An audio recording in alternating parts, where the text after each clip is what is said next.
tally. I'm asking you what you... I sent her money, she sent me... Just a second. Now it's going to get difficult. This is Judy Justice. Jill Wyatt is suing her ex-boyfriend, John Moore, for the money he spent while she was in jail. Court come to order. All rise. Have a seat, please. Case 3046, Wyatt versus Moore. Thank you. Welcome. Miss Wyatt, how long were you and Mr. Moore in a relationship? We've known each other for about 18 years. Did you ever live together? On a couple of occasions. When was the last time you lived together? January, I believe, 2022. Were you living in a house or an apartment? It was a house. Was it a lease? Yes. Was the lease in your name, Mr. Moore's, or both? No. Apparently, it was an arrangement that he had with the person that he gave the money to. There was no paper. We're getting far off the field, but it's getting more interesting. Now, Mr. Moore, Miss Wyatt, although I believe she probably has a good memory of this, I have just a sense that she's reluctant to give me information about this for whatever reason. In January of 2022, sir, you and the plaintiff were living in a house together. No. When were you living in a house together? We've never had a relationship. We've never lived together.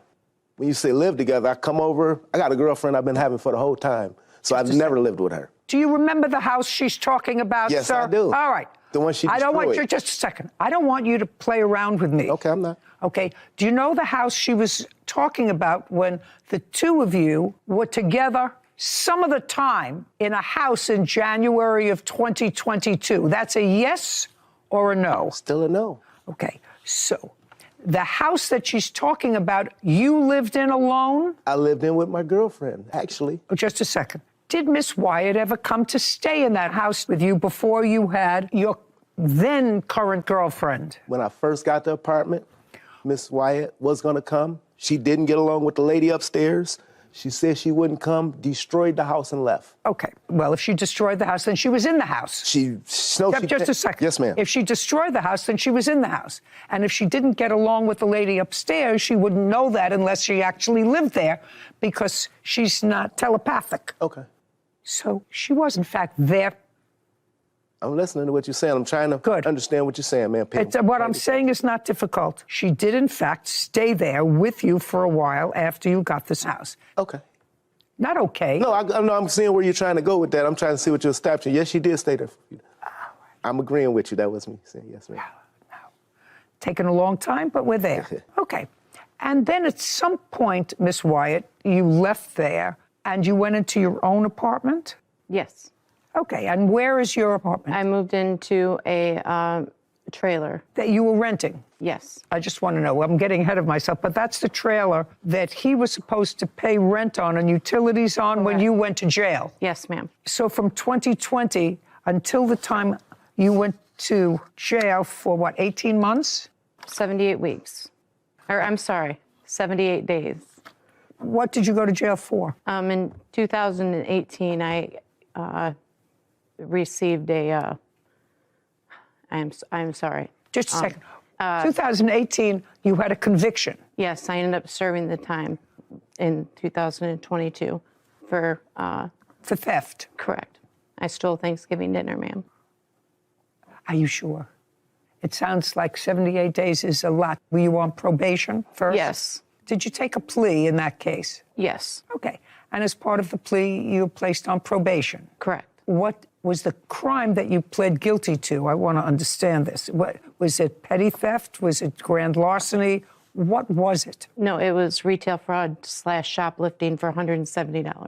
Okay. That's what it's. And you were placed on probation? Yes. Why was your probation violated? Because that clearly was why you went to jail for 78 days, not because of an old crime, but because you violated probation. I wasn't keeping in contact with my probation officer like I was supposed to. Okay. So this case is about the fact that you asked Mr. Moore, who you knew for a long time, to take care of your expenses, your bills, while you were incarcerated, and you gave him your phone. Yes. Your phone had the wherewithal, and he understood that because he acknowledges he used it to take money out of your bank account and pay bills, Correct. et cetera, with it. And you acknowledge that she gave you her phone for that purpose. She gave me her phone not to pay bills, but to give her commissary and to keep up with her stuff. Pay her bills, some to put in her commissary. And the last thing you said was pay her bills and... Put money in her commissary and keep up with some stuff. That's the keeping Thank up you. with some stuff is what we're talking about here, Yep. sir. Keeping up with what stuff? Phone bill, I mean... Just a second. Go ahead. Now it's going to get difficult. Okay, I'm Do listening. you understand? Very- I know you are, sir. Keeping up with other stuff. Phone bill. She bought a... Jump. I'm sorry, I'll wait till you What ask the else? question. Phone bill? She ended up buying a computer at that time. No, I'm asking you. So, no, I'm telling you, that came off the monies that was there. She was incarcerated. So as a lot of things just come off the phone as a bill, like No, I'm asking you what you were supposed to take care of. It was never etched out. And what I'm saying is she wanted me to stay at her house while she was gone. And that was a means for her to keep in touch with me or keep in contact. Okay, no. That's something that I didn't get out of this. So she wanted you to stay in her trailer, because she was living in a trailer at the time while she was incarcerated. Yep. Where had you been living? At my house. That's where I currently live now, with my girlfriend. With your girlfriend. She wanted you to stay in her trailer? Yeah. With your girlfriend? No, she wanted me to be there so she can keep up with me. That was a means of me having her phone and being in her car, and being another thing would be a way for her to keep up with me while she was incarcerated. And did you like that idea, Mr. Moore? Not Just really. a second. No. I mean, did your girlfriend like that idea? Not at all. So why didn't you say to her, I don't want your phone, and I don't want any responsibility. Shh, listen to me. I'm living with my girlfriend. We're not an item anymore, and I don't want that tie because my girlfriend knew that I was staying sometimes in your trailer and not being home. That wouldn't be a good thing. So I'm not going to take your phone. Find somebody. Who are you? Andrew Porter. I'm her son. You're her son. Mm-hmm. Is there anything wrong with you? No. Do you talk to your mother? Yeah. Yes. Do you work? Yes. Yeah. So your mother could have given you her phone and said, pay the bills. Yes, yeah. Yeah, right? Yes. You can stand next to your mother. It's getting more fascinating by the moment. Jill Wyatt claims her ex-boyfriend, John Moore, misused money she gave him while she was in jail. John is countersuing for a false arrest. So, do you understand, Miss Wyatt? I know that you thought it was going to be easier when you came here. It's No, I did not. But I'm very glad, because I have a feeling I could scratch the surface and I'd find more dirt. You the more would, I you would, scratched. you would. The more I scratched. Well, I have no intention of spending my life on this nonsense, because now I see that you have a perfectly normal child, an adult child, to whom you could have assigned the task of paying your bills. And I assume that you trusted him more than you trusted this guy, who seems to have a girlfriend, but then, it can be convenient. He can go here. It's never painted that way when it's in the midst of things, but he... Yeah, I also work out of state. What? I work out of state. I'm like a field engineer, so I'm only in Michigan maybe a couple weeks at a time. That's okay. I mean, Paying your bills doesn't mean that you have to be in Michigan. You can pay your bills, and you could have done all of those things, except anyway, this is your case.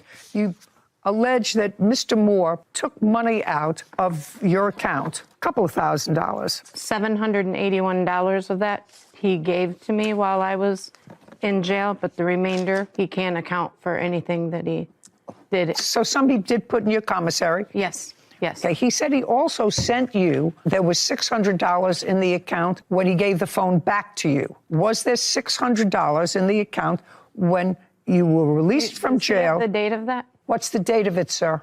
She asked the question, but the answer did I give it to her? I don't have it. I didn't know I was going to come to court, so I didn't. But if I look at my phone, I'm quite sure, because all our transactions were via Cash App. What do you mean you didn't know you were coming to court? Where did you think you were coming today? When we were in this situation, never did I think we would be sued. Oh. So I wasn't keeping tally. But now you know you're coming to court, so it would seem to me if there's an allegation in your answer that I returned the phone to her, there was still $600 in the account, at least I would have that document. Give me a second, I can get right to it. I can give you a second. Although I believe that amount was for the August rent. on it. Just a second. All I'm asking you is, did he put $600 when he gave you the phone? Was there still $600 in the account? No, that was like a month after.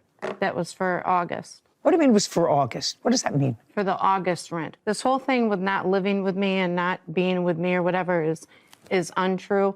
When I got out of jail, we were supposed to be working together, living together. This was no anything like he's describing with having somebody else or anything like that. I would like to see, Mr. Moore, when you gave her back the phone, that there was $600 on the phone. It's her phone. I'm not Just sure. Just a second. I'm saying I don't have evidence of her phone. Okay, now. But I gave, if you asked her, she'll tell you I gave her $600. You say that the money that you used, and you acknowledge that you used some of the money, was because you drove her car for a half a block. Nope, it was more than a half a block. Well, just a second, let me see. It says that. Just a second. I drove her car 1 block to my job. So it wasn't a half a block. Just a second. I drove her car 1 block. I apologize, it wasn't half a block. Put your hand down. To my job when she was in jail, and the alternator went out, and it was impounded. Now explain that to me. You drove her car, you had your own. For some reason, you drove hers. Why don't you give me a 1 sentence as to why you drove hers? 1 sentence. 1 sentence. On my truck, I had my equipment, my lawn equipment, and I was just going 1 block away, so I didn't want to have to turn it around. And the car was impounded at my job, 1 block away from my house. Why was it impounded? Because it stopped on it. The alternator stopped. Just a second. Cars aren't impounded because an alternator stopped. The alternator stopped in the middle of the street. I couldn't move it. They had to tow it because it was in the driveway. They towed the car because the alternator stopped. What you said? Well, that's your fault, sir. It's my fault her alternator went out? Yes, sir. It's your fault that the car was impounded. I'm listening. No, I'm really trying to understand. I want you to listen. Yes, it's your fault. And I don't know what other nonsense there is here, but if Sarah was driving her car and it stopped running because the alternator went out, I'm going to take a guess and I'm going to say, Sarah, what would you do if your car stopped running in a driveway, blocking the driveway? What would you do? Call AAA. Call AAA. Call a tow truck. And you would call a tow truck and ask the tow truck to take it to a auto repair shop. To an auto repair shop. Your first clue would not be just to leave the truck there and say, send it to impound. No, it happened. Just a second. Mr. Moore, please try not to test yourself on the dumb scale. Nobody who's responsible because a car breaks down leaves it in the middle of the road to be impounded. That doesn't make sense. It's illogical. Second thing I'm concerned about is when your car is impounded, in order to get it out of impound, which you say that you did, you have to show proof of title. Yes. Yes. Now, how did you get proof of title? Because I had the title. Just a second. I hear the wheels. I hear. You have the title because? I had access to her house. Well, the title is in her name. Right. They wouldn't give you the car. You're not her. I mean, I would look at you and I say, not even close. Unless she gave you authorization in writing to get the car out for her, no impound service is going to let you take her car because anybody can pick up a title and say, I want that car out. Do you understand? Yes, ma'am. Okay. So you want to try that again with me? Here's my question. I end up getting a... No, just a second. Okay. I want you to tell me where it was impounded. It was impounded at my job. It was impounded and it was in a place that was a high traffic. I walked back to the house. Yeah, I want to tell you something. You wouldn't know the truth if it came up and slapped you in the face, Mr. Moore. That's what happened. You wouldn't know the truth if it came up and slapped you in the face and introduced itself to you. Okay. Now, how much did it cost to get the car out of impound? It cost me $1,000 total. No, it didn't cost you anything because you took it out of her phone. Didn't cost you. It cost $1,000. To get it insured, retitled, so I could have the ability to get the car out. Well, how did you get her name on the title?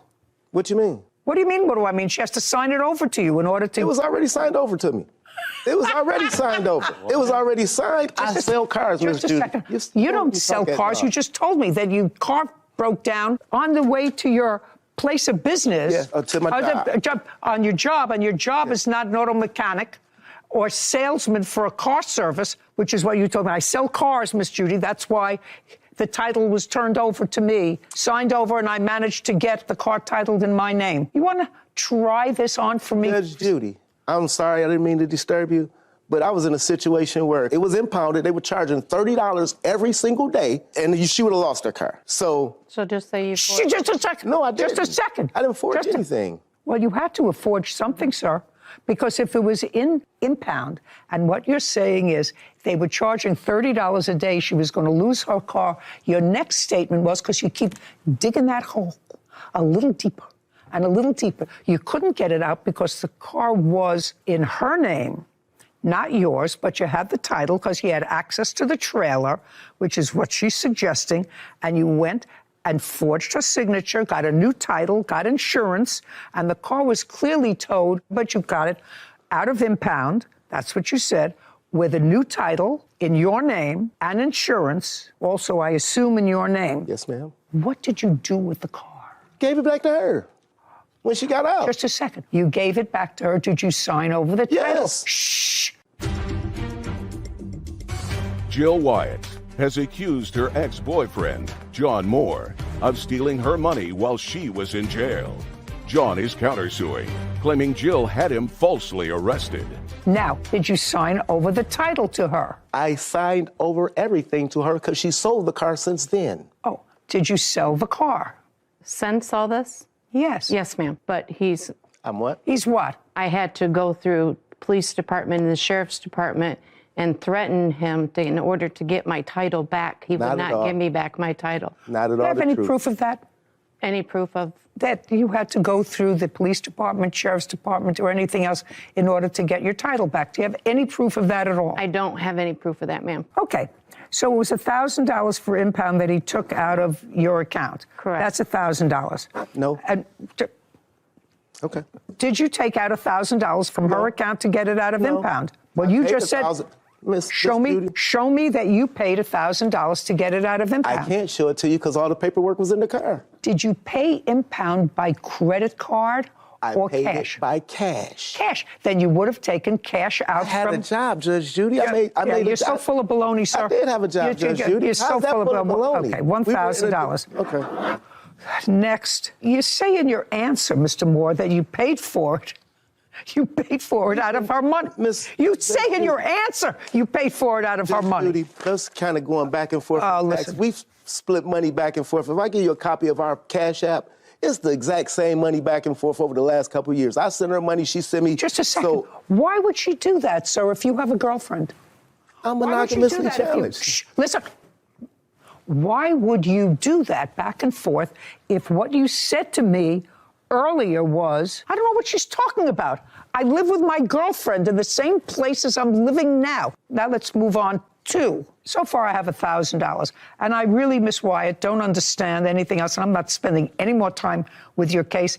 That's the person who should have been taking care of your business, Yes. not this nonsense. Yes. Not this nonsense, because I'm I not exactly believe- I sure know whether I'm that. getting the whole story from this side either.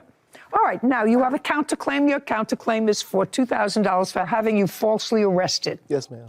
Let us move on with falsely arrested.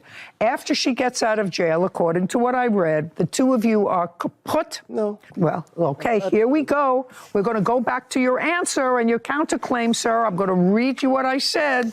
On February 13th, I went out to a few bars to have a good time. Jill was at a different bar, but came and met me where I was at.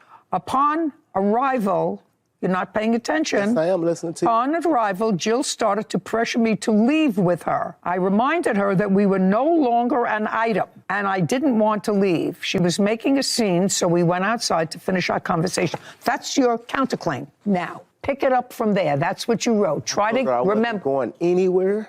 Okay. And then she told me, I'll show you. But you told me this thing's, Judge Judy, if it's not accurate, would you want me to let you go ahead? Because I didn't write that. I signed it to them. They told me I'd be able to explain this to you as we're doing this here. I stopped and said, hell no, that didn't happen. No, we didn't fight. It wasn't one block. They said, you'll get a chance to explain that to the judge. Yeah, well, you shouldn't listen to anybody else. So when you sign a document that says, I Blash we Moore, weren't idle. being We didn't duly live sworn, deposes and says that this is accurate. We didn't live together. We still knew Would each you other. mind telling me what happened in the bar on February 13th? She told me she was going to get me locked up for domestic violence because I had assaulted her. I had not assaulted her. I told her whatever, and I walked back into the bar, sat down, the police pulled up, and they said, sir, would you come step outside? Excuse me. They said, would you come step outside? I stepped outside. They said, put your hands behind your back. We're locking you up for domestic violence. May I please have a copy of your complaint? I can give you all this, what I have from... Don't give me all that you have. So you saying the complaint, I was arrested on the spot. There was a disposition in that case. Yes, they dismissed it. Okay. This is all complaint to the disposition.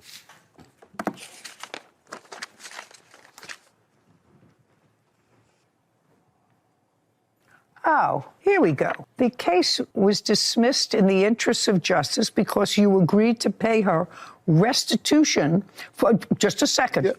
That's what you agreed to pay her restitution in the amount of $246, which I assume represents the broken eyeglasses that she says that you broke. This says receipt of restitution monies. Same case. I, John Moore, state that I have delivered a check in the amount of $246 to the Calhoun County Prosecutor's Office. It is my understanding that this check represents the amount of restitution that is owed to the victim, according to the agreement entered into by the defendant. So you paid restitution. Excuse me. Judge, Just I'm trying to, if you say something, I want to clarify. just a second. Go ahead. Did you Just sign tell me this? when I can talk. Did you sign this? Yes, ma'am. Then you're cooked. So if it's over. I got a question for you. No, If I don't answer pay your for- questions. If I get off of work, I've been in this court case 5 times in a row.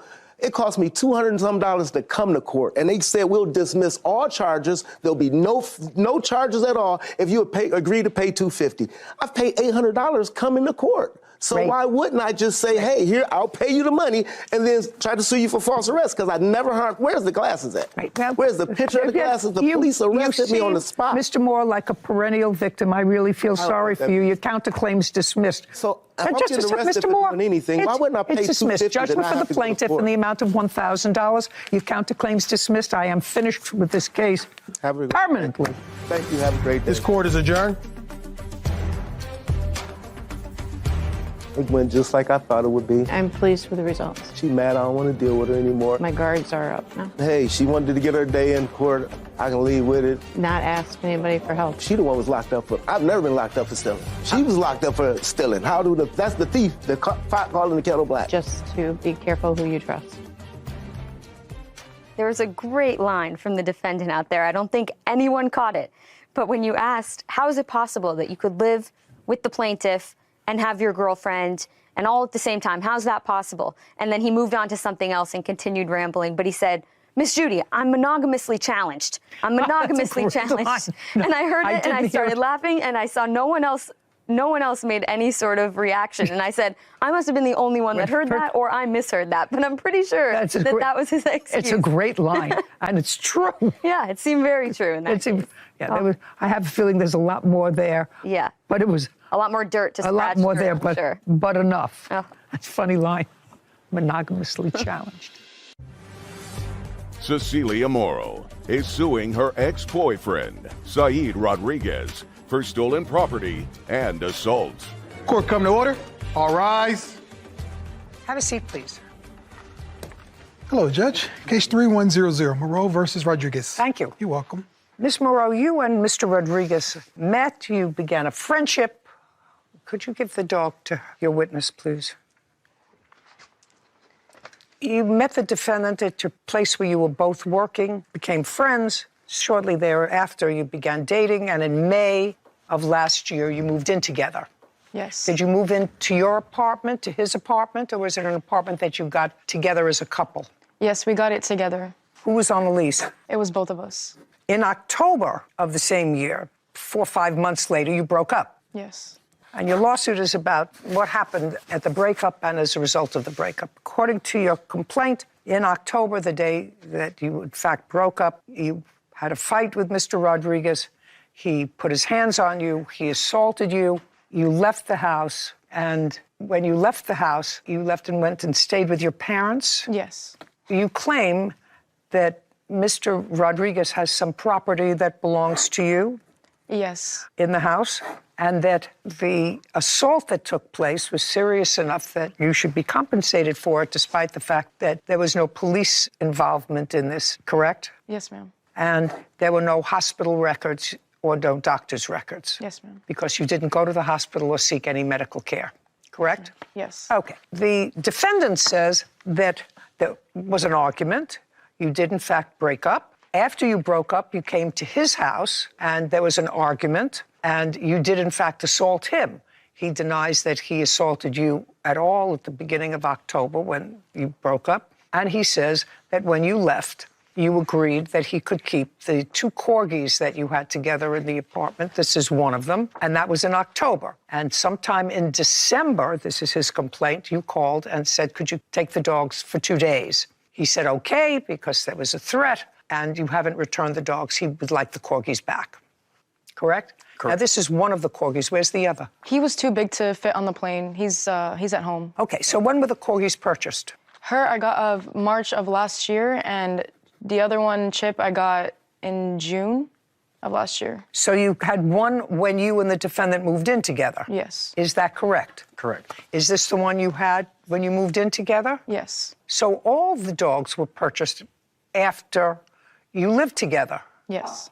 Who were the dogs purchased from? Her I got from Petland in Frisco, and the boy he found on Craigslist. He found the dog because you wanted a second dog? Yes. Who paid for the dog at Petland? I did. Is that correct? That's correct. Is the dog registered? Yeah. And that's this dog? Yes. Sir, this is part of your complaint. You want this dog back. Yes, ma'am. You neither purchased the dog, correct? Correct. The dog is not registered in your name, correct? Correct. Why would you think I would give you this dog? Because the entirety of our relationship since we bought Fatty, I was the one taking care of her in the mornings. I would wake up 6 in the morning or whatever time it was, take her out, whether it was freezing cold, hot, raining. Who cares? And Who cares? of course, but also I have here pictures where she, once after the breakup, she was stating that she can't keep the dog's not worth the money. If you have statements that suggest that she gave you the dog, I'll read them. But on its face, the fact that you walk the dog in the morning or in the afternoon or at night has no relevance to this whatsoever. Well, I have the messages where she's saying that the dog is, not worth anything. I need to get rid of her. She's bad. She's telling me to come pick her up. May I see those, please? Yes, Your Honor. Here you go.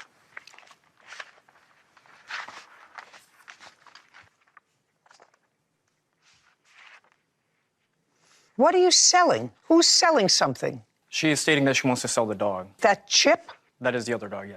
Well, one she bought, and it's in her name, so that's definitely hers. And also, That's Fatty, right? Yes. yes. And Chip, sir? So it was about both of them. From the day we broke up, I kept the dogs because she couldn't keep them. She couldn't take care of them. She left them in the cage all day. And I also have evidence where, her family members are throwing cheese at her face, mistreating the dogs. Show me. Dog looks perfectly happy to me.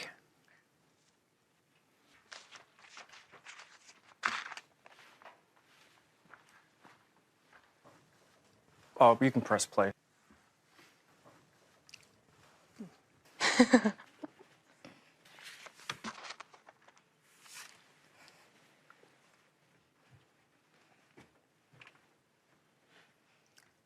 What was that big piece of cheese that was thrown in the dog's eye? That was my dad from TikTok. Who did that to My the dog?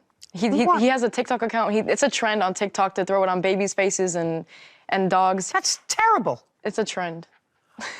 It's stupid. Yeah, it's a stupid trend. I didn't partake in it, but Why would I leave this dog in a house with a stupid person who takes out that stupidity on an animal to put a thing up on TikTok? That's absolutely outrageous. we take care of them. They're fine. No, you don't. What's wrong with you? Why would you even think that that's reasonable? Cecilia Morrow has accused her ex-boyfriend, Saeed Rodriguez, of assaulting her and stealing property. Saeed is countersuing for the return of 2 corgis and claims he was the one assaulted. Why did you leave the dogs at his house for 2 months? It wasn't 2 months straight. It was probably like a week or two No, straight. it wasn't a week or two. What do you mean straight? You had a fight in October. Yeah. We were co-parenting, I guess, with the dogs because I was working and so was he. So we couldn't. Are you telling me after you broke up? Yes. How could you be co-parenting with somebody? You mean you would go to his house and get the dogs, or he would bring them to your house? He would come to my house to pick them up and drop them off, and it would same way with. And he would see you? Yes. He would see you? Yes. Did you have conversations with him? Nothing important. Well, I want you to tell me, after you broke up, how did you arrange that you would co-parent for the dogs? There wasn't really an agreement. It was just, I'm busy, can you pick him up? Yes, and then same. Not true. Now, this argument that you had in October when you broke up, you want to tell me about it, and then I'm going to get back to the dogs. So he assaulted me. He punched a hole in a TV. He bought the TV, but still, he punched it because I told him if he was going to put his hands on me, then we're actually done. But he punched the TV instead, and I have pictures of what he did that night. I don't care if he punched a hole in the TV. It's his TV. Yeah, he punched holes in the apartment that we were staying at as well. You're still in the apartment? Yes, Your Honor. He's still there. Did you take her name off the lease? Yes, Your Honor. I don't care what he did to the apartment, madam. He's still in the apartment. He's going to have to pay for any damage. Let's move. You didn't call the police as a result of whatever incident happened in the house. You said he got mad at you, he accused you of cheating. That's what you said in your complaint. He came in, he jumped up on top of the bed, and then he choked you, and then he hit you. You have photographs of that. Yes, I do. I'd like to take a look at them.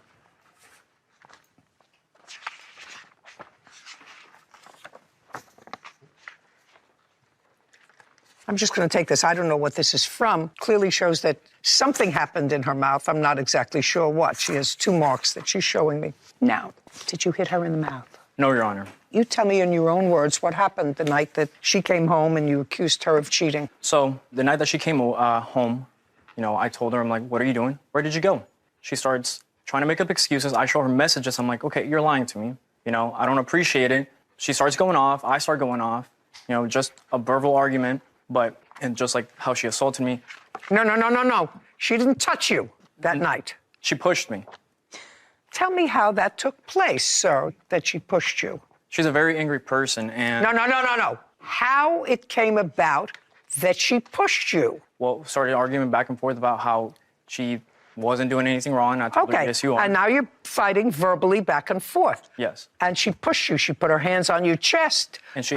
Show me how she pushed you. Show me on your roommate how she pushed you. Go ahead.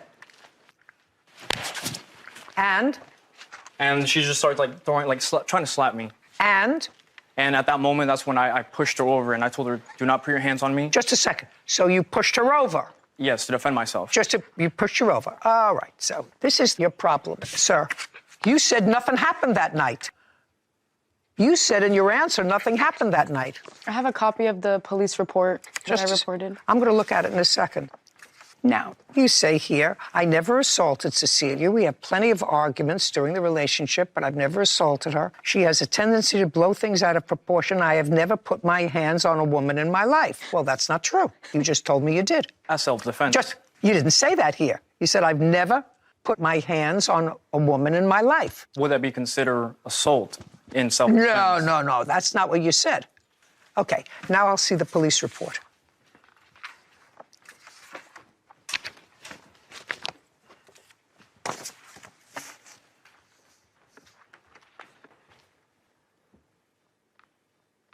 Okay, so what you did is you came home after you were drinking for the night. That's what you told the police, that you had a night of drinking and you had a fight. He wanted to know where you were. She said the argument became physical. The defendant here grabbed her and pinned her onto the bed while he laid on top of her, holding her arms down. Proceeded to take his right hand and bruised and cut her lips. She was dizzy but did not lose consciousness. It was not because of the alcohol she had previously consumed. Cecilia said she eventually left the room and went to sleep. Just a second. So after this incident, when he allegedly hit you, causing this injury to your lip, you went back to living with him? Yes. Yeah? I'm reading this thing, and I said, well, she said she was assaulted. She left. She went home, and she went to live with her parents. But you didn't. You went back to sleep, and then you stayed with him because this incident, the one that you just described to me, happened on September 10th. And you went to the police on October 24th. Yeah. Then there was an incident on October 19th. She said you had another argument, but he did not strike her because she threatened to leave if he did. Instead, he punched holes in the apartment. She decided to leave after that and no longer is living with him. Okay, now, later on in the month, after the 19th, because now I am not considering what happened on September 10th, because you went back to live with him. Between September 10th and October 19th, did you share a bed?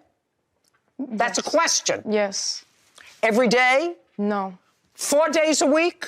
No. 5 days a week? You were living together until the 19th of October. Yes. Where did you live? Well, we had couches as well as a bed, so we weren't always sleeping together. That's not true. You know, I don't believe you. Okay, good. So I'm not even considering the 10th of September. Later on, there was an incident where he says you assaulted him. You came to his house where he was living now. You were living at your parents' house, right? Yes. And you came to the house. What date was that? It was like 2 or 3 days after the breakup. Was the breakup in October? Yes, Your Honor. It was October 12th. October 12th. Got it. You tell me what happened on October 12th. Did you go to his house? I can't remember. She was living with me. She was living with you? Until that day, October 12th.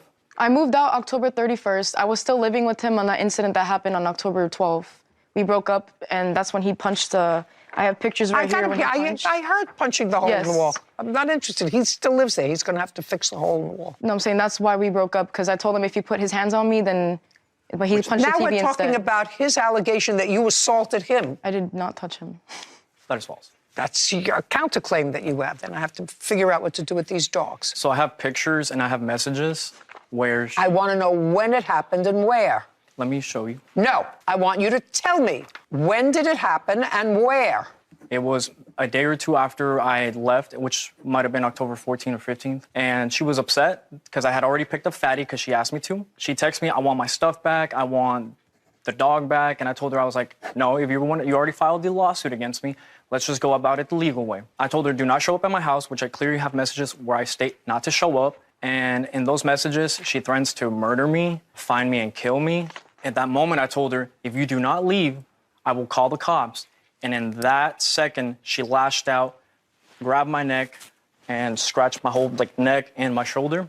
And that's... What date was that? So October 14th or 15th. And then you went to the police on October 24th for the first time. Yes. Is that correct? Yes. Okay. Can I see your photographs, please?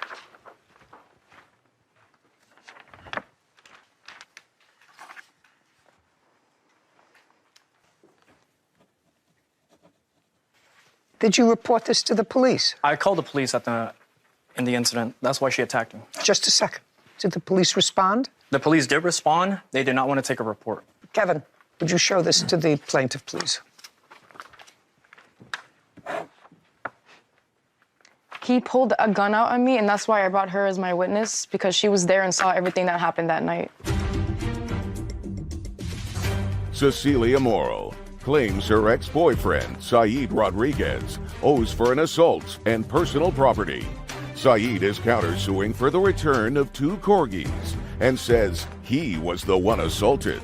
Now, did he pull a gun out before this happened? I want you to explain exactly how it happened. The reason I went to his house is because I noticed on my credit card that he spent $600 on a PS5. He's 22, by the way. What is a PS5? A console for gaming with those kids play Fortnite, yeah. Okay, so he spent money from your credit card? Yes. Okay, had you contacted him about it? Yes, Before you I went? have, yes. Okay. And he took my dog as well, and she is my ESA animal. I can't be separated from her. That's not true. She is my ESA animal. She's what? My ESA animal, emotional support animal. It's registered with the government. Do you want to see the... I'm not interested. Okay. Do you work? Yes, I do. I'm a realtor as well as a financial advisor. Do you see a therapist regularly? I need to. Yep, that's not what I asked you. Do you see a therapist regularly? No. Who did you get to write the letter for you that indicated that this corgi that you left behind is an emotional support animal? That's a question.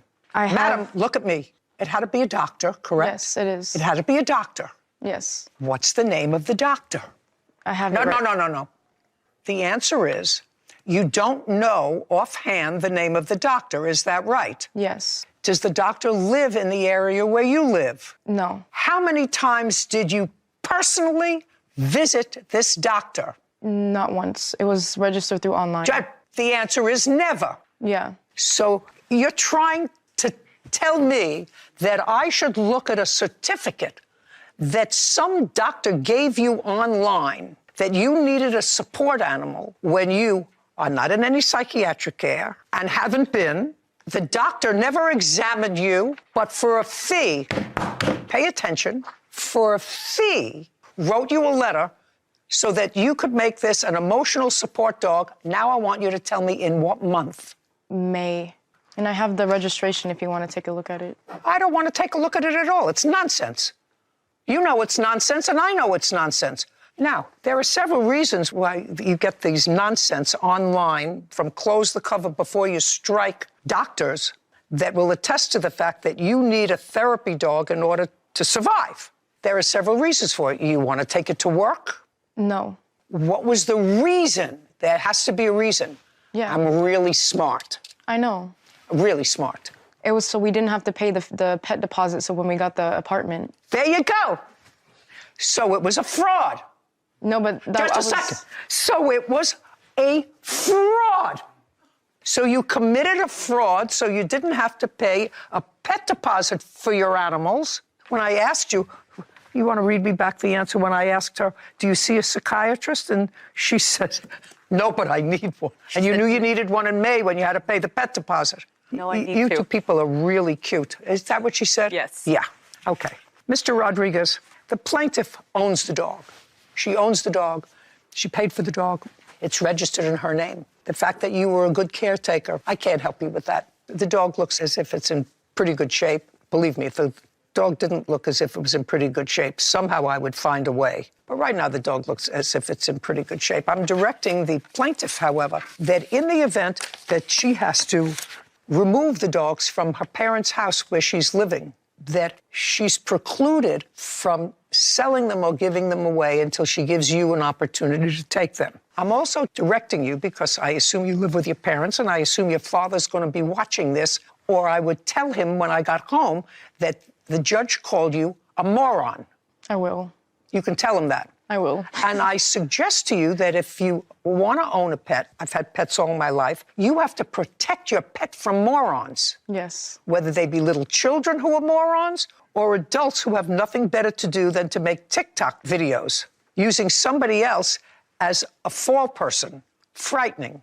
As far as the assaults are concerned, I find that you both assaulted each other on 2 different days. There's no question in my mind that you assaulted him, and there's no question in my mind that as a result of her pushing you, and you have a temper because I know that you broke some of the things in your apartment, that you did, in fact, do something in her mouth. It didn't remove her teeth, but clearly, whatever you did to her face caused her lip to hit her tooth, which caused it to have a bruise on it. Anything else that I have to consider? Yes, all the furniture that I left at the apartment. Did you have a moving company come and move stuff for you? That's either a yes or a no. Yes. I read the papers. You Yes. did. On what date did you have a moving company come? It was November 1st. When you hired the moving company, did you give them a list of things to move? Yes. And did they move the list of the things that you gave them to move? Yes. Correct? And they moved them. Yes. So that part of your case is dismissed. It's over. She's keeping the dogs. And we're done here. Case is dismissed. This court is adjourned.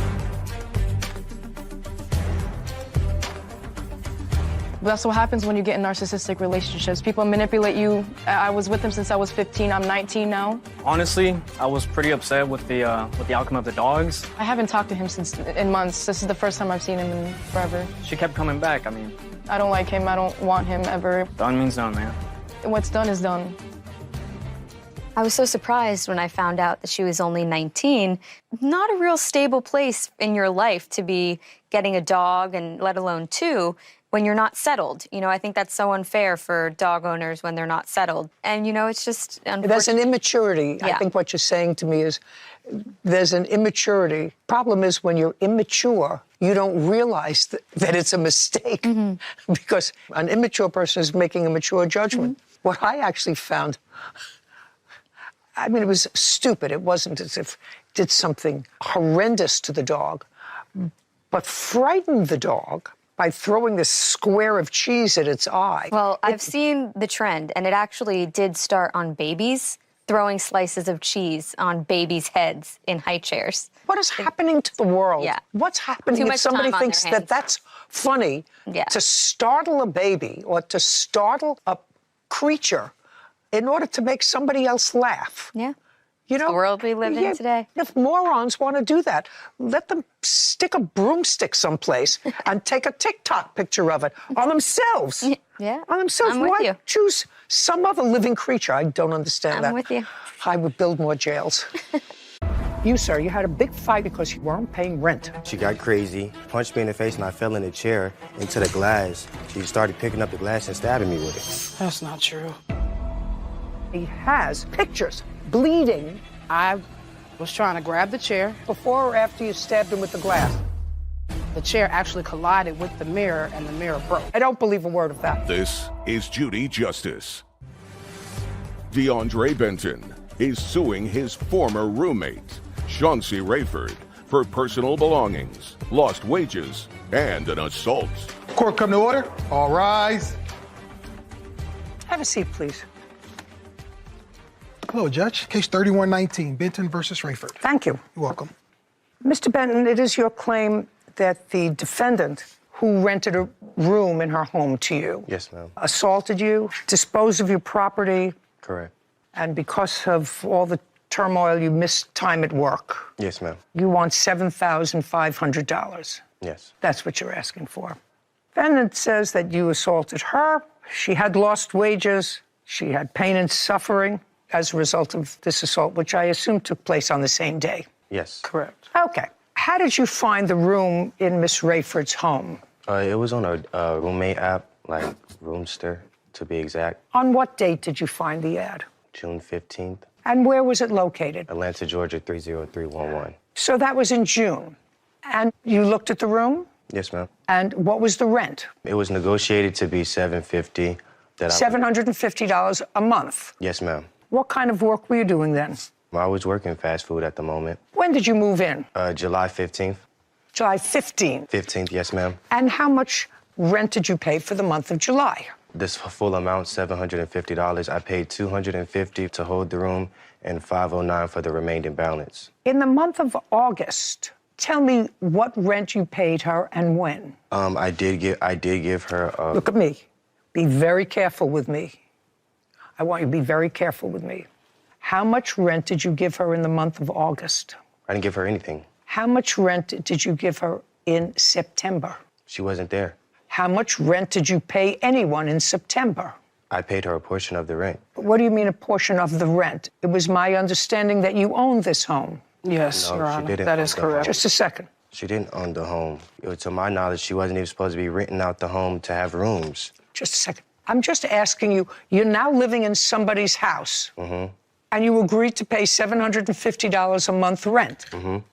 Is a yes. Yes. And you paid no rent Well, that for was the month of August.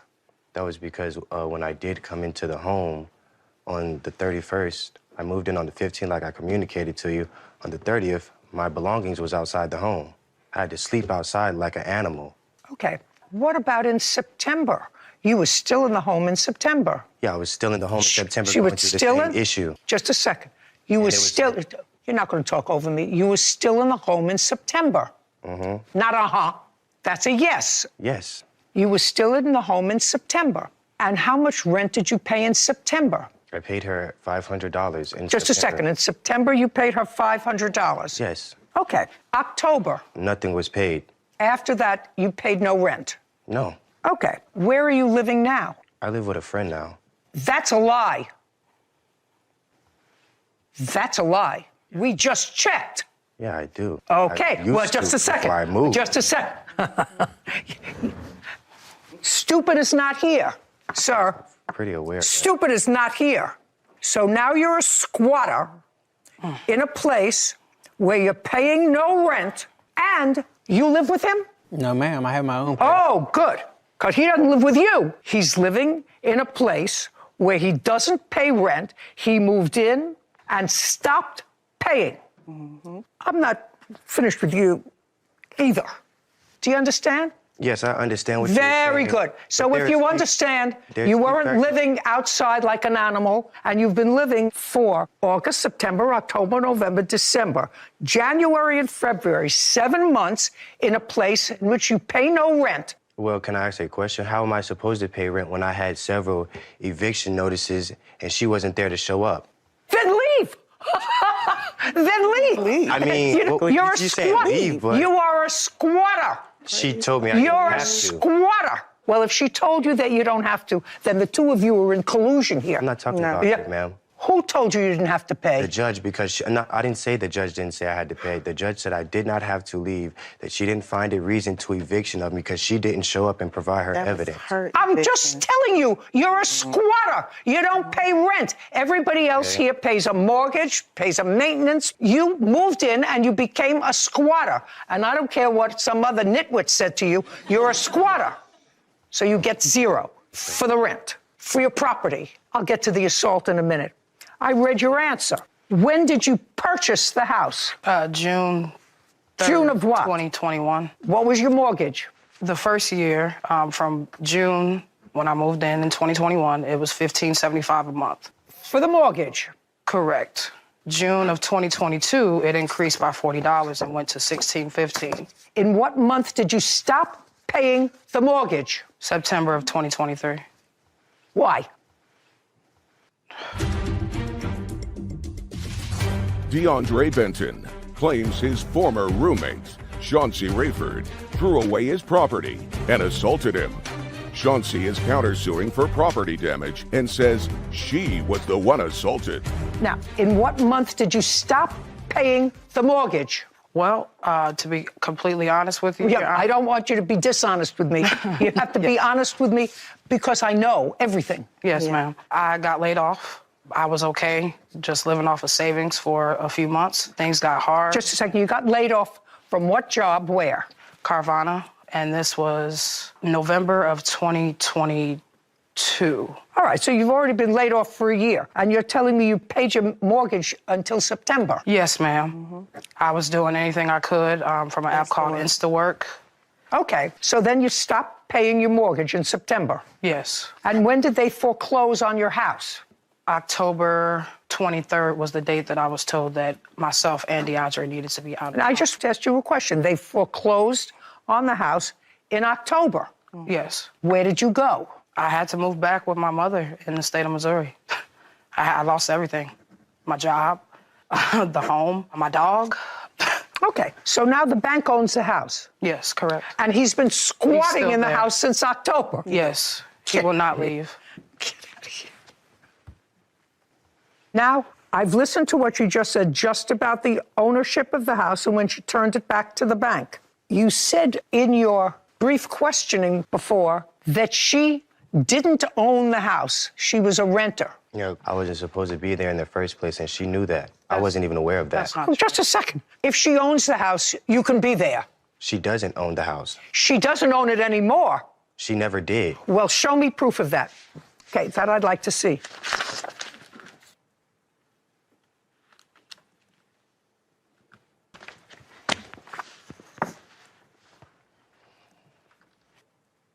Were you renting with an option to buy? Yes, ma'am, with the option. Oh, I got it now. He's absolutely right. You were not the owner of the house. You were a renter, and you had an option to buy. Correct. And I was going to do so. Judge, I shoulda, woulda, coulda. You two people actually deserve each other. Because what you suggest in your papers is that you ran into hard times and you let the bank take the house. Well, you didn't let the bank do anything because you didn't own the house. You were a renter and you stopped paying rent. Isn't that right? That is correct. Right. So, as far as I'm concerned, you both deserve each other.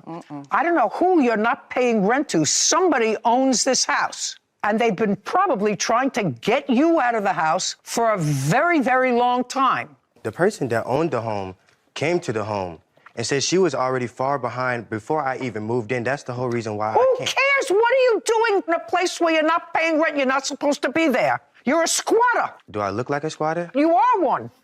You live in a place that's not yours. You're not paying rent. You're a squatter. Yeah, for people that don't try to pay rent. At least I was trying to pay the rent. Every Listen, other time I try to make a baby every once in a while, but I'm 81 years old. It doesn't happen. All right, I want to hear something about this assault that happened when you were both living in this place that belonged to somebody else, and neither one of you was paying rent. She was paying. Who are you? I'm her witness.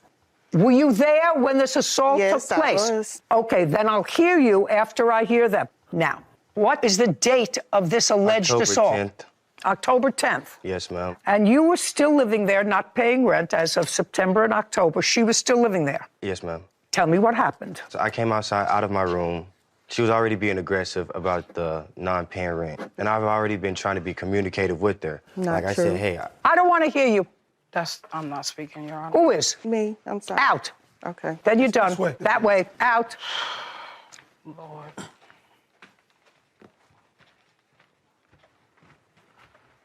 Go ahead. Basically, Now, I don't want to hear basically. I want to hear, to the best of your recollection, on October 10th, 2023, you were both in the house. You were in your room. she got crazy. Basically, long story short, she got crazy. I tried to come inside the house and sit in a chair. The lady pulled the chair from me. I have the pictures and everything of it. Pulled the chair from me. Punched Which me. lady? This one right here. Pulled the chair out from under you, tried to sit down. Yes, ma'am. And? Pulled the chair out from me, punched me in the face, and I fell in the chair into the glass. She started picking up the glass and stabbing me with it. And? And I had to call the ambulance. The police came. It took 45 minutes. May I see the police report, please?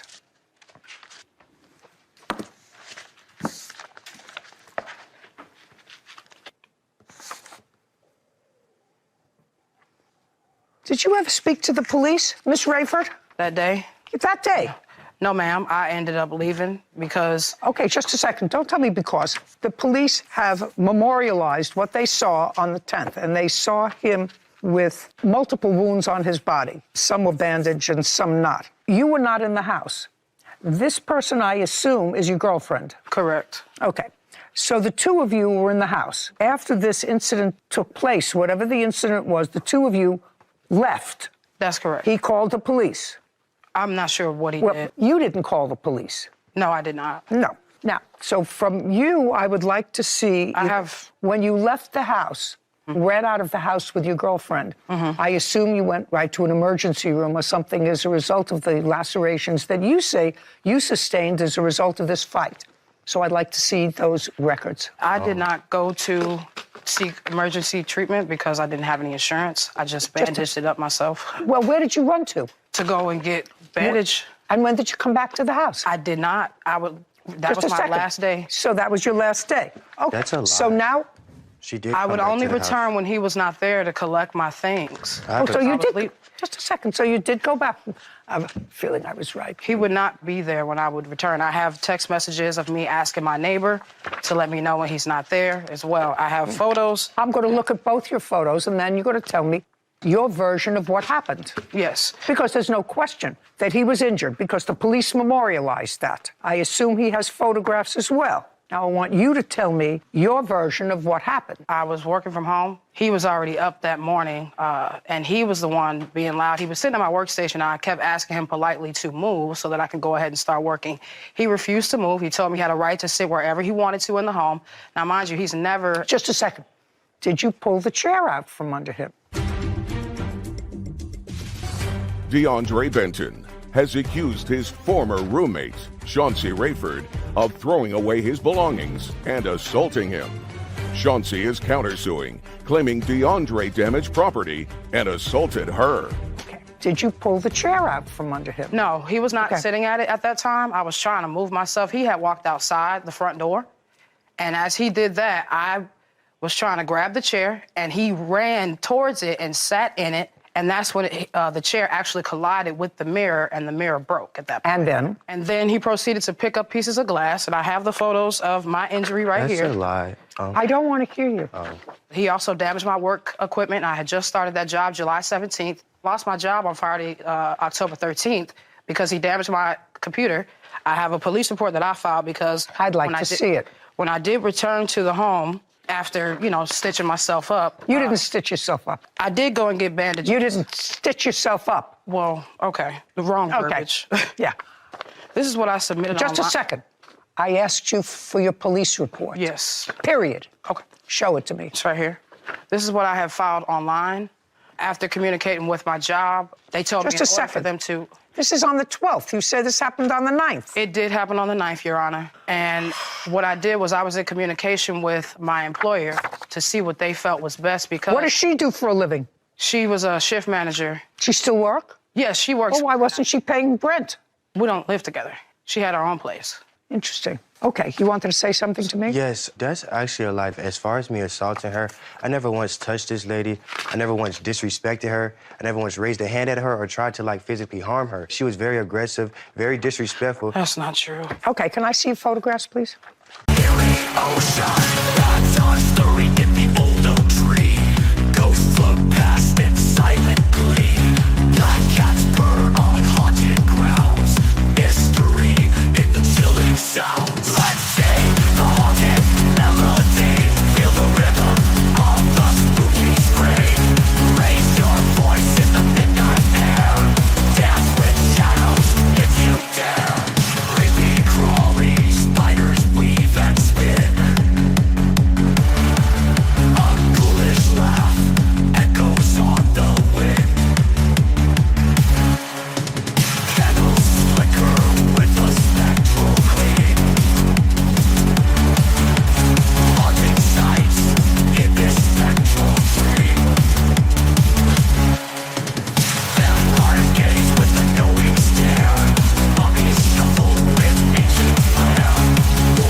This isn't sitting well with me. This was supposed to be easy. I don't have my truck or my money. Like, how does that work?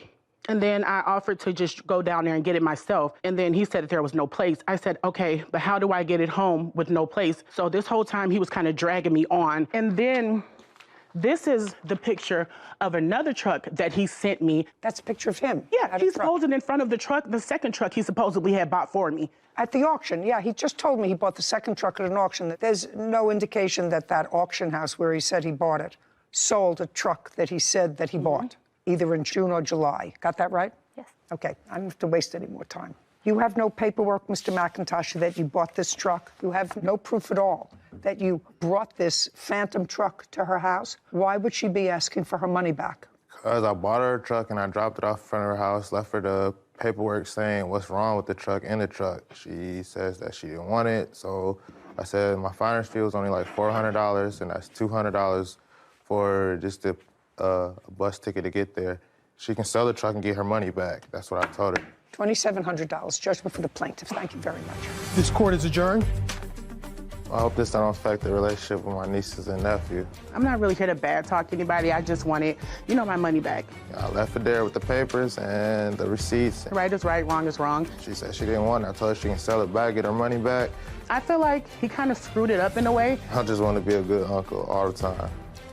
I love when a website is so meticulous and gives us all the evidence that we need. This website had a very well planned out photos. A towing company. Towing and auctioneer house had every single auction, every car that was sold, photos, the username of the person who purchased it, and the price of the vehicle. I can't imagine a company like that doing that voluntarily. And it has to be by law to be licensed in order to avoid stolen cars being auctioned off. Has to be very smart. Yeah, good way to track the evidence. That was the... Annabelle Barone is suing her ex-boyfriend, Asael Arteaga, for a loan. Court come to order. All rise. Have a seat, please. Hello, Judge. Case number 2060, Baron versus Arteaga. Thank you. You're welcome. Ms. Barone, case is not a very difficult one. You met Mr. Arteaga? Arteaga. Take your hands out of your pockets. At a bar? Yes. When? Back in June of 2021. Did you ever live together? No. You always maintained your own residence and he his? Yes, the apartment I owned was always underneath my name. But he never lived there? No. Good. But you bought a car. Yes. In what month and year did you buy a car? I ordered a Tesla back in, if I'm not mistaken, May. And May of what year? May of 2021. Was it a new car? Yes. Give me a rough number. How much was it? Out the door, 72,000. And what color did you order? Black. This is what the case is about, and it's going to take me very, very little time to resolve the case. You ordered the $72,000 car in black, and because of whatever strange reason, you wanted the car wrapped. Now, I think most people know what that means, and I think I know what that means. That means you take a perfectly good car and you put a different finish on it. Is that what it means? Yes. You buy a car that has a nice shiny finish and looks clean, and then you put something on it that, I don't know, looks like it's been sitting out under a volcano. I guess you could say that. What? I guess you could say that. I just did. And that cost money. It cost an additional, I think, according to the papers that I read, $3,800. No, it's $3,950. How much? $3,950. And you had some of that money, but you gave him, transferred to him, $1,800 on your credit card. Yeah, so it was an agreement made between... No, I didn't ask you. I didn't. You transferred to him $1,800 towards this wrap on his car. I made the payment for him. You made the payment for him on a credit card? Yes. And according to you, your arrangement was that he would pay you back monthly $100. Correct. You don't dispute that. She offered. Yeah, she offered. And you did, in fact, on 3 separate months, pay her back $100. Yes. And that means that in your view, it was a loan. Well, it was more of a gift. Well, then why would you pay her back $100 a month, Mr. Artiega? Because our finances are much different. She What do you knew mean that you- I was getting a car. I ordered a car, so it was a gift for me. Because she already knew that I was looking for a PPF, which is a paint protection film. So I'm more... Listen to me. Yeah. You're not answering my question. You're doing a dance around my question. If it was a gift to you, this $1,800 towards the wrap for your car, why did you pay her back $300? To help her out. Yeah. And then you stopped, because that sounds ridiculous. You still have the Tesla? I still do. Yes. You making payments on it? Yes, ma'am. Good. What kind of work do you do? I'm an electrical superintendent. Expensive car. Indeed it is. You're a single guy? Yes. That's what single guys do with their money. Tell me why you stopped paying her back, Mr. Artiega. Things got sour very quick. So things got sour with the relationship? Yes. Okay. And is that when you stopped paying her? Yes. Good. Judgment for the plaintiff in the amount of $1,500 is what he owes you for the balance of the loan. Thank you. We're done. This court is adjourned. We broke up. It was a nasty breakup. There was bad feelings and tensions between the both of us. It was a bad breakup, yes, but there's a lot more details to it. It was just out of pettiness at the end of the day. Because she caused a lot of rift. I'm just not going to loan out money to just anyone from here on out. I'm glad it's over. And I'm really happy I get my $1,500 back. Now that we've been here for a little while and I've been learning from you and all these cases that we've seen, still, rule number 1, never give a boyfriend money and expect to ever see it again. You will never see it again. It gets messy, it gets entangled, and we see it time and time again. So it's just hits even harder at home. Have you noticed, Sarah, that it's probably 80-20 that women give money to boyfriends? At least what we've seen here, yes. You know, and if this is a microcosm of the world, and I don't know what that is, I haven't been able to figure it out. I've been doing this kind of business for 30 years, and I can't figure out why. Perfectly lovely young woman, guy's buying a $72,000 car and says, hey, babe, I'm short $1,800. Well, if you're short $1,800, buy a cheaper car. Yeah. You know, there are cars that cost less than $72,000. Anyway. But women should be smarter and not agree to do smarter. that. They ought to make mandatory watching these cases as part of a growing up process. A lot of great life lessons, for sure. Case 2073, Joseph versus Williams. All parties, please step forward. Donnell Joseph is suing his niece, Tina Williams, and his sister, Martha Williams, for personal property. Mr. Joseph, these two ladies are your half-sisters? My half-sister and her daughter, my niece. So, what's your first name? Martha Williams. Martha is your half-sister. Yes. And your first name? Tina. Tina is your niece. Yes. And you and Martha have the same mother. Yes. Your mother had a house. The house was in her name. Your mother passed away in the early 70s. Yes. At that time, she was married to your father, not your father, correct? No. And your father lived in the house until he died. Yes. And he died in what year? 2018. Somehow the house, which had been in your mother's name, never went through a probate process. So as far as the law was concerned, the house remained in her name. It never went to her surviving spouse or her children when she passed away in the early 70s. What I'm reading is when your father passed away in 2018, the house sort of remained vacant for a while. For how long? Since he passed away. So nobody's lived there? Correct. And you knew your father passed away, I assume? Yes. And you knew your mother passed away? Yes. And after your mother passed away, she passed away in 1971 and 1972? Did you ever visit with your father in that house? I visited with my father. I lived in the house. From when to when? Well, I lived in the house 1963 until like 72, and I started moving out. But I would still go back to the house because it's my family home. I want to know the last time, Mr. Joseph, you lived in the house. 1993. So, almost 30 years ago. And where have you been the last 30 years? I've been in New York. I've been incarcerated. You've been incarcerated from when to when? 93 to 2012. So 1993 is when you last lived in the house? Correct. But you were released from prison in 2012? Yes. So for the last 10 years, you have not been back to the house? I've been back to the house, but not living there as a resident. Okay. So for 10 years. Right. As an adult, how old are you? I'm 64. As an adult, from age 54 to 64, you had access to the house, visited your father in the house. Right. Not before then. Right. Okay, and you haven't lived there full-time in decades. Correct. This is what your lawsuit wants. You had 10 years after you were released from prison to go and get these treasures, and you didn't do it. Because my father's house was like the treasure of all his children's property. As long as he has... As long as he had a bicycle or a Boy Scout book. Let's start being real. Okay.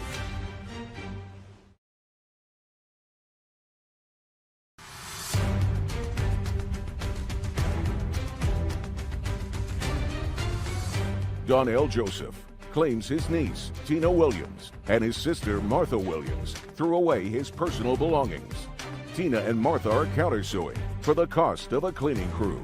Your lawsuit is seeking $10,000. Yes. Because, according to you, the defendants disposed of your property that was invaluable. And I'm going to describe the property that you say was invaluable. A 1911 Boy Scout handbook. Yes. That you treasure. Yes. You should have taken it out of the house in 30 years if you treasured it.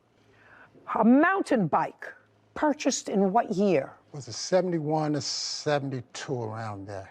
I know it was a 3-speed, 10-speed I got. That was in 1970 in the Univega. You wanted it, this 50-year-old mountain bike? You should have taken it over the last 10 years. A vintage reel-to-reel tape player. Yes. You know how many of those I threw in the trash? Do you have any idea how many of those I threw in the trash? You got those a half a century ago. Oh my God, I remember them, big reels, and how excited we were. You could talk into a microphone, and then you could hear your voice come back, and then all of a sudden you got a phone. You could do that, the same thing. So everybody took these things, and they couldn't find enough places to dispose of them. It's not vintage anything. It's a piece of trash. Can I speak, Your Honor? About what? Okay, the reel-to-reel tapes, right? Some of the tapes had speakings of my brother and Martha's daughter. Then you should have taken them with you. In 40 years, if they were treasures of yours, sir, and you're 64 years old, I would want those treasures around me. And you had 10 years after you were released from prison to go and get these treasures. And you didn't do it. You just left them in your father's house. Because my father's house was like the treasure of all his children's property. This is how we connected to our father, because everybody has left. Everybody has died. So as long as he has... As long as he had a bicycle? As long as he had a bicycle or a Boy Scout book? The Boy Scout book was handed down to me through my father's. Let's start being real. Okay. Okay, let's start being real. Okay. And the first draft of my published manuscript. Yes. Why didn't you take that with you? For safekeeping, I let my father hold it because Well, that's not a good idea, sir.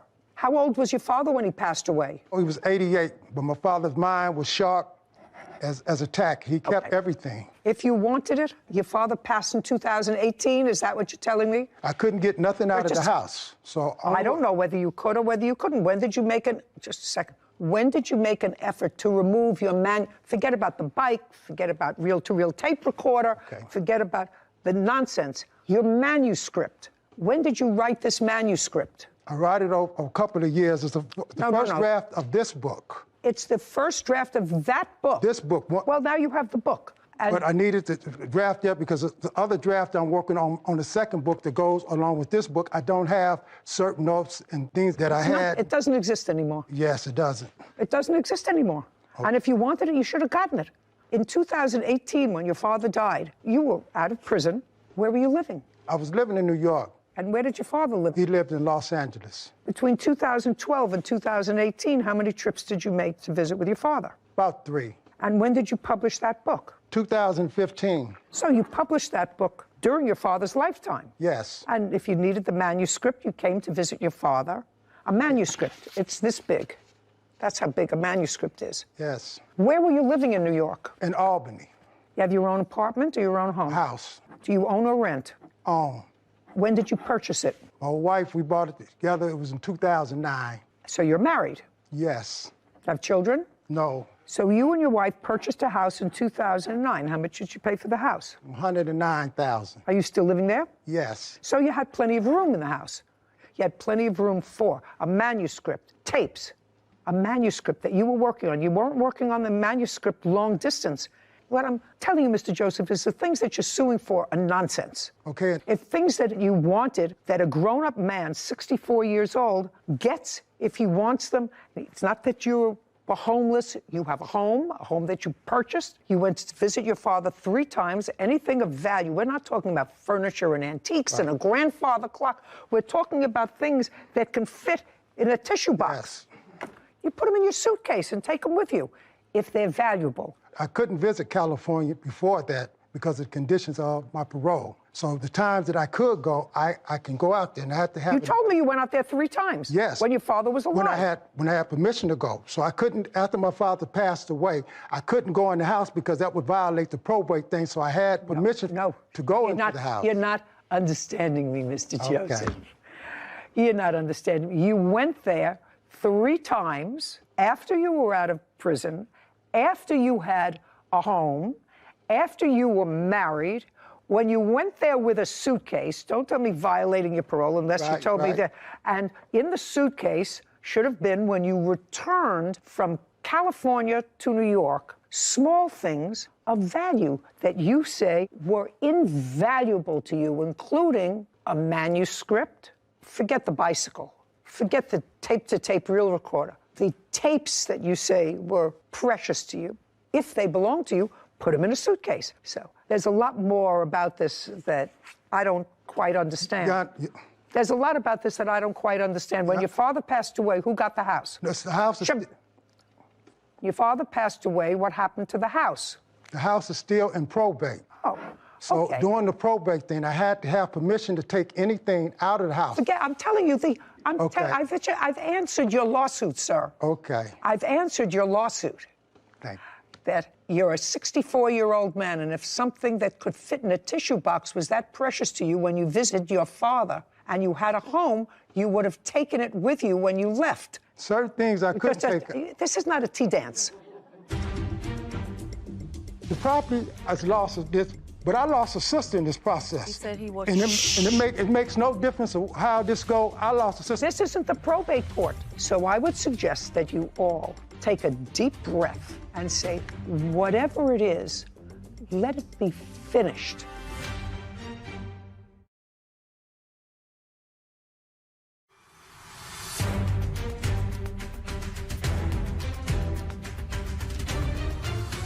Donnell Joseph claims his niece, Tina Williams, and his sister, Martha Williams, threw away his personal belongings.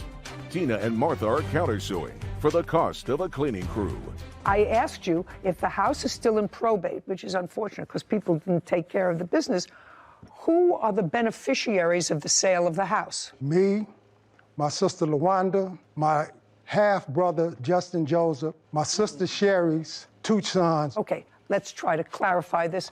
Are you the executor of the will? There's no will. My mom's the administrator of the probate.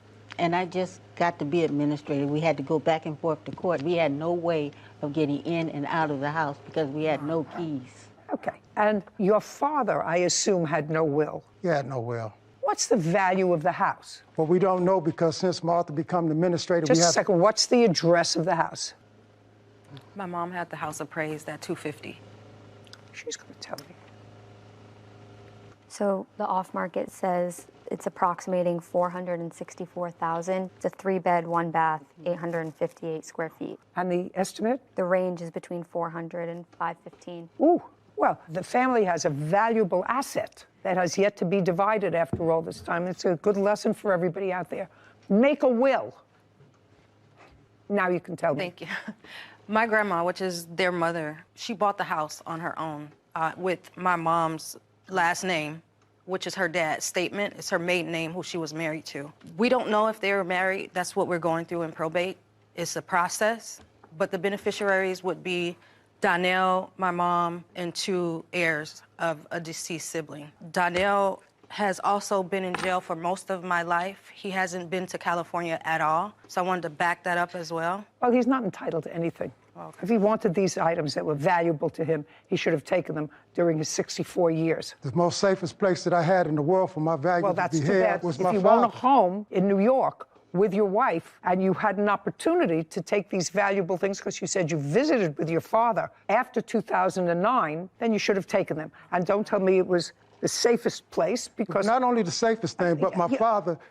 He lost 2 sons. And the only thing that he had in his house is the things that was left over from his children. And to take anything that was of value away from his children would have hurt my father. So the safest place for all our property. Mr. Joseph, you don't think you're going to prison hurt your father? Yes. Okay. That's why I changed my life around. Let's get real. Okay. You're not getting any money here. Okay. You're going to wait for probate. And in the probate procedure, which hopefully won't take forever, but it clearly can because people are irresponsible and don't create a will, it is likely that you will have part of the proceeds of this house. Likely. Only because if your mother passed away and if she was in fact married to your father or lived with him at that time in California, if there was a common law relationship and they did have children together, then you as a offspring would be entitled, if there was no will, to part of the proceeds of this house. Yes. When she bought the house, she bought it as a married woman. So once she didn't buy it as a single property. That's something, Mr. Joseph, you don't have to convince me of. You have to convince the probate judge of. Okay. You also have a counterclaim that's ridiculous, and I'm not entertaining it. It's really just stupid. Stay with probate. When is the probate proceeding supposed to be finished? Well, we're going through mandatory settlement. One thing I want to say, Your Honor, however this probate is, I wanted to, the property has lost this, but I lost a sister in this process. He said he was. And it makes no difference of how this go. I lost a sister. My niece, she's This something isn't else, the but I probate. love my sister. This isn't the probate court, Mr. I love Joseph. my sisters. This is not the probate court, Mr. Joseph. And I suggest that if you love your sister, she know I love her. Just a second. If you love your sister, and you're I don't know how 64 she years could do old, this to me and you're 64, when you know I love you. Shh, Mr. Joseph. Mr. Joseph. Yes. I know you can get emotional in situations where family is involved, and your sister clearly is sick because she's using oxygen. Well, I just had liver surgery.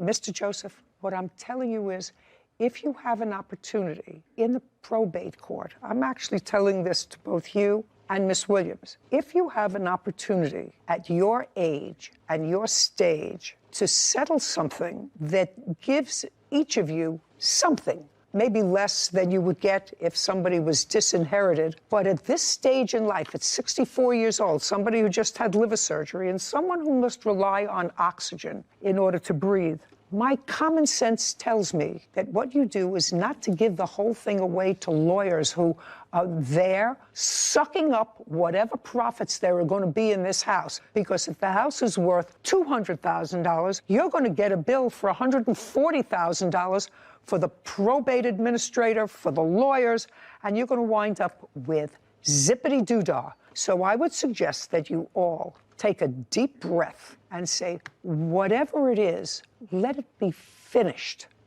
You have no case, Mr. Joseph. Rely on the probate system. I wish you good luck. I said your countersuit's ridiculous. And I'm dismissing. I have proof. I want to tell you something. Your countersuit for having to rehire somebody to move is ridiculous. I'm telling you, rely on the probate court. We are done here. Would you please let me present my countersuit? No, I read it. I read it. I'm dismissing it on its face. We're done. This court is adjourned. All I can say is I love my sister. Just the same thing that's happening, nothing. Whether it's a probate thing or not, that ain't gonna never change. I don't want to hear anything else. I'm always love her, because that's my sister. Let the probate court decide it. You know, at 25, after doing season 1 of this show, I created and executed a will because this is a situation we've seen far too many times, and it's so unfortunate to see the breakdown of a family over something that could have been prevented had the mother, father, grandfather, grandmother created a will when they were alive to tell the rest of us how they'd prefer their property to be disposed of. It's fascinating to me that their mother is gone for 50 years. And for 50 years, that title to that house, which is Never got flagged, never was... Nobody ever thought about it. Yeah. And the father lived there for 40 years. Must have at least paid the taxes and maintenance because on it did, absolutely. And